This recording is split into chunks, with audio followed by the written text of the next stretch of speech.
እኔ ለሰዎች የሰጠሁትን ኒዕማ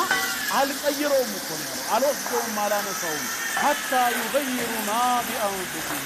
ሰዎች በውስጣቸው ያለውን ቀድመው ሲቀይሩ አለ ምን ማለት ነው ሲባል አላህ አንድ ኒዕማ ከሰጠህ ጤና ሊሆን ይችላል ሀብት ሊሆን ይችላል እንደዚሁም ደግሞ ሂዳያ ሊሆን ይችላል ትልቁ ኒዕማ እሱ ነው አንተ ግን የሰጠህን ጌታ ከማመስገን ይልቅ ተካድከው በተሰጠህ ኒዕማ እሱን ከመታዘዝ ይልቅ ታመጽከው እንዲህ የቀየርክ ጊዜ ሊያነሳው ይችላል ጤናውን በበሽታ ሀብቱን በድህነት ሂዳያውን በጤና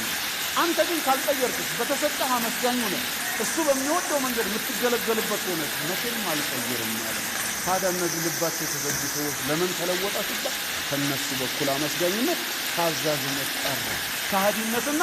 አመፀኝነት ነው የዛኔ ነው ማለት ግልጽ ነው እንጂ ጌታችን ላይ ራሱ እንዲያደረገ ቀድሞ ነገርኛ ማንነን እሱ እንዲህ ለምን ይሰራል ምን እንደ ሀዲስ አስተውል የራሱ ንግረት ነው ይታለ ነገር ግን